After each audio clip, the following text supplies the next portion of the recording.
Welcome to the many interpretations of Diplocaulus. Diplocaulus is a lepospondal amphibian that lived from the late Carboniferous to the late Permian. It also inhabited what is now Africa and North America. I love these guys. Why do I love these guys, you might ask? Boomerang head. That's right. Diplocaulus is quite a famous amphibian because of the fact that it had a sort of boomerang shaped head. It had these structures known as tabular horns kind of extending the back of the skull, which gave it that distinctive shape. It is seriously a very eye-catching animal, one that I'm very excited to talk about in this video. So without further ado, let's just get into this video and take a look at the media depictions of Diplocaulus. We'll start off with Dink the little dinosaur. So we have a sort of blue Diplocaulus right here that does have the tabular horns in the back of the skull. Oh, by the way, that's like the most recently accepted name of those structures. There's always been a lot of debate on what exactly those structures on the back of the skull truly are. Currently, they're being called tabular horns. So I guess that's what we'll just be calling them from here on out. This design does have them, but they do seem a little bit more droopy in this shot right here. I was not able to find any other shots, so I don't know if it goes up or anything like that. I assume that there's something that helps convey emotion in this specific model. Either way, it's cool that it's present. I like the blue coloration. The sort of Rhamphorhynchus style tail is also really interesting. Yeah, it's not a bad start to the list. Next up is Dinosaur Train. It doesn't have a huge role in Dinosaur Train. We just see a silhouette right here. And that is definitely a Diplocaulus silhouette. You got the boomerang-shaped head, and you have a sort of salamander-style body. Which is something that they did have. Not much else I can say about that one. It's a fairly good depiction in the fact that you can recognize it is a Diplocaulus. Then we have New Prehistory that has a pretty cool looking Diplocaulus, and this is when we're finally getting a little bit of a better look at one that's a little bit more accurate. So it does have the boomerang shaped head. It has a fairly thin body though, which is something I'm going to mention because more recent depictions kind of give it a wider body with some extra skin that actually attaches to those tabular horns. I mean, I don't know if that's the most accepted idea. I've just noticed that it's a lot more frequent in paleo reconstructions. It does have little eyes that are fairly close to each other. That is true for Diplocaulus, and it's swimming around, which is something that Diplocaulus was likely able to, well, probably did do, you know. In fact, its head might have helped swim. Its head might have acted as a sort of hydrofoil, you know, something to help create lift and possibly ambush something that it's hunting, because of course this little guy did eat, you know, other animals and things like that. This is a great depiction. I'm glad that it's happy and just, oh.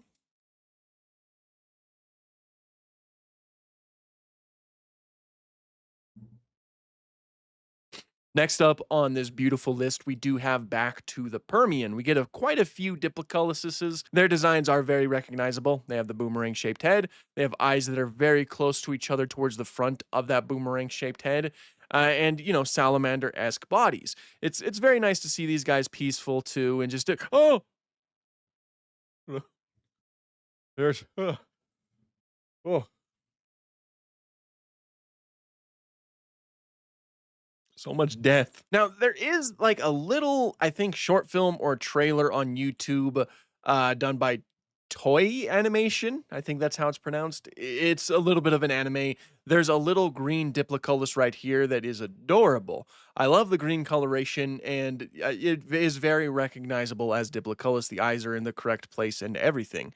I like this one. I don't know if this is I don't think this is a full series, unfortunately. It'd be really cool if that was the case, but I have not been able to find anything that states that it is like a full series. We also have Walking with Dinosaurs, and I bet many of you are wondering, what the heck, guy? Why are you talking about Walking with Dinosaurs right here when Diplocaulus lived in the Paleozoic? Well, I'll tell you why. Because of this guy right here. This comes from the Spinosaurus episode.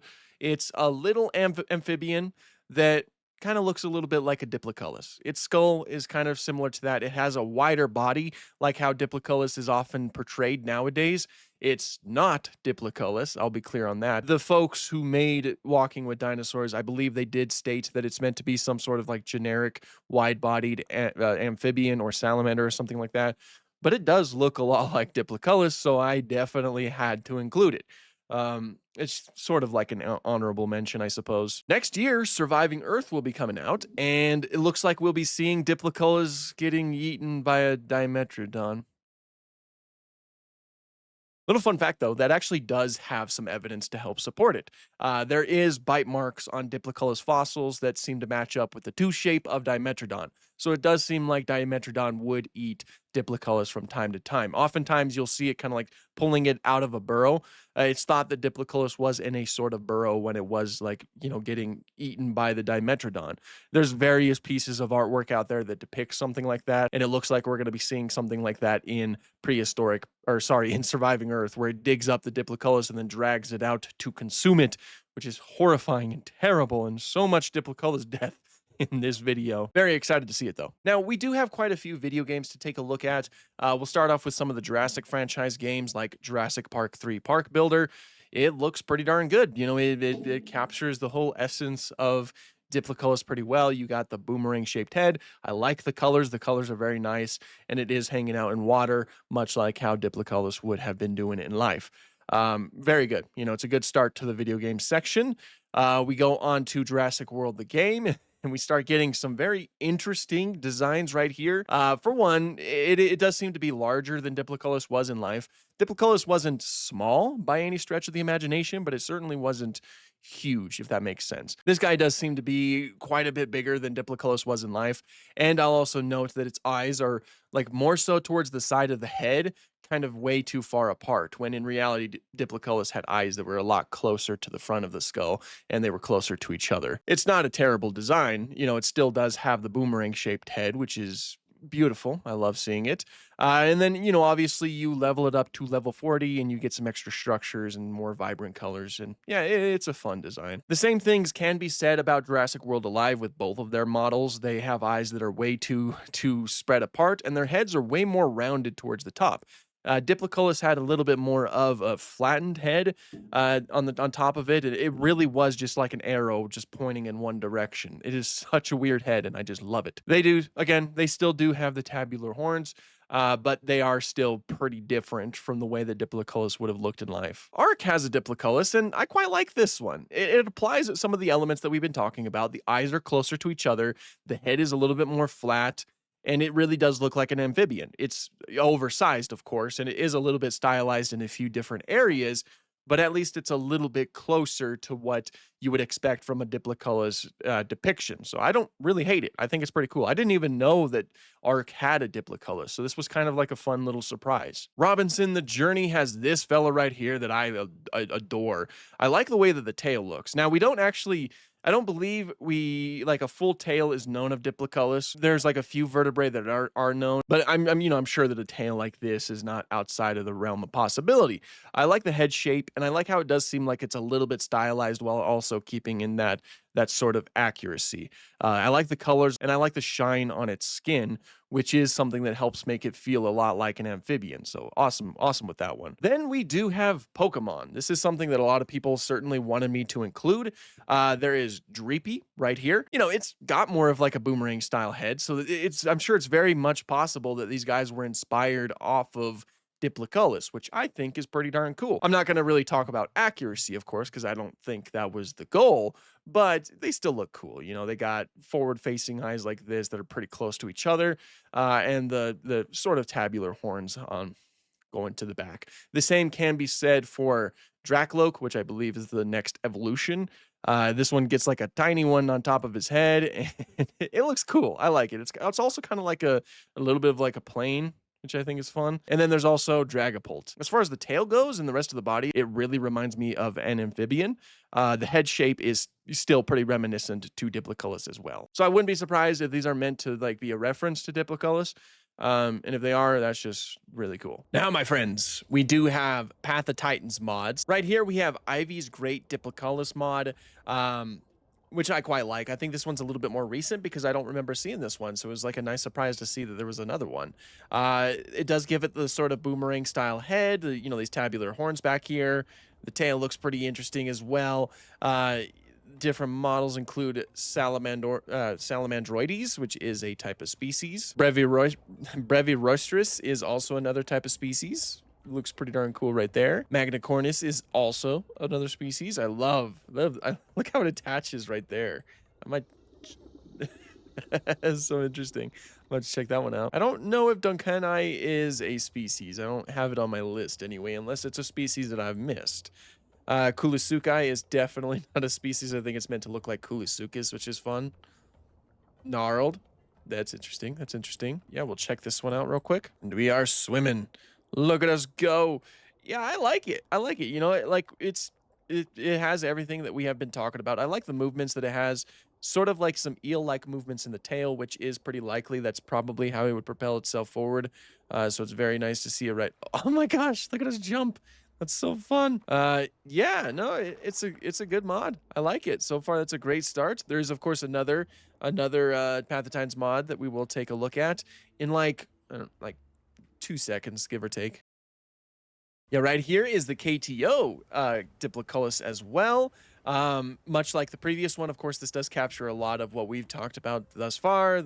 You guys are getting tired of me saying it. The two tabular horns. The tail looks pretty good. This is Salamandroides, which is another species, version 2. Version 3 just adds some different things. Magnicornis is a species, version 3. Oh, Brevirorstis is also a species. And yeah, they just give it like slight changes. Version 3, Burkai. Diploceraspis inspired. That is another fellow that I believe is pretty closely related to Diplocaulus. So that's fun. Okay. Battle damaged.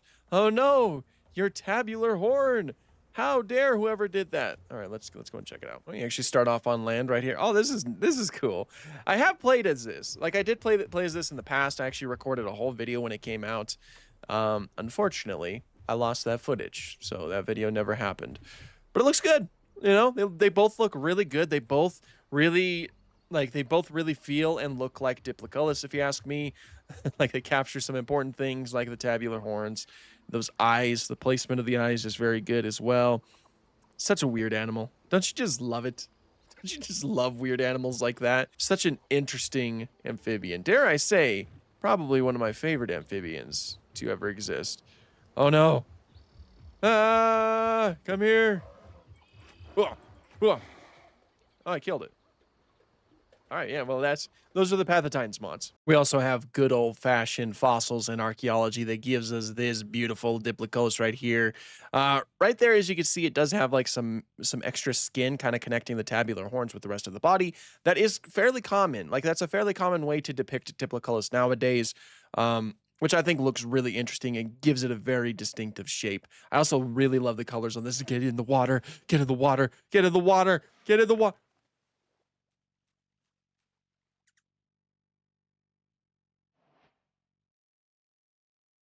There it goes. He made it in the water. He's alive. He's chasing fish. I do love the way that they look in this, though. They do look very... Get it! Yes. They do look very nice. The developers did fantastic at portraying them. And I just love when creatures... Yes. I love when creatures like this are included in games like this. Especially in something that allows you to sort of make a little bit of a park builder. Let's just get a lot of them going. Get as many as we can. All right. We have to make up for my mistake. Look at them all. Look at them all. Holy cow. Is there such a thing as too many Diplocauluses? I think not. I think not. We even have like a few babies too. Okay. Yeah, that's the that is the fossils and archaeology Diplocaulus. And last, but certainly not least, we have prehistoric kingdom. It should be in here somewhere. Where? The question is where? There's one. Yeah, so here they are in prehistoric kingdom. If you guys have been watching my prehistoric kingdom videos, you know that I absolutely adore the way that they look. They do give it like a little bit of an extra skin that attaches to the tabular horns right here, giving it more so a wider body. The tail looks really good too. It looks like a proper amphibian style tail. The colors are really nice too. They really scream amphibian colors. And of course, the eyes are positioned in the correct spot. It really highlights how strange Diplocaulus truly is, and I absolutely love it. I seriously do love the vivariums, though. It's like such a great addition to the game because we get creatures like Diplocaulus. I have a few of them in here. There's one on the land, too. Look at it go. Look at it go. It's so beautiful, isn't it? Here, let me get a closer look. Isn't it so beautiful? Oh, my gosh. Oh, my God. Anyway, yeah, no, it's beautiful though. I seriously love it. They did a great job, as they always do. You know, they always knock it out of the park with Prehistoric Kingdom. I just adore it. So that's the Prehistoric Kingdom mod, or wow. So that's the Prehistoric Kingdom Diplocaulus. Not much else I could say that I haven't said a million times already. I love the vivariums. I love creatures like the Diplocaulus. They are seriously fantastic. Look at that. Look at it just in the water like that. I love it. I seriously love it. So like I said, Diplocaulus is a very cool amphibian. There's quite a few species known as well. I have them listed right here. You know, obviously they have different, like they have different skeletal traits that kind of distinguish them from each other. But all in all, Diplocaulus does have a very like recognizable look about it, if that makes sense. You can tell when an amphibian is Diplocaulus. I love these little guys. It was, you know, very fun to make this video. There really wasn't too much I could add to each media depiction. Obviously, some of them were a little bit more stylized. Some of them were more accurate than others. Some of them are simply just outdated. Either way, it was still just a very fun video. So if you guys enjoyed this video, please consider subscribing. I do all kinds of prehistoric content, and you'll find that here. But until next time, thank you guys so much for watching. Have an awesome day.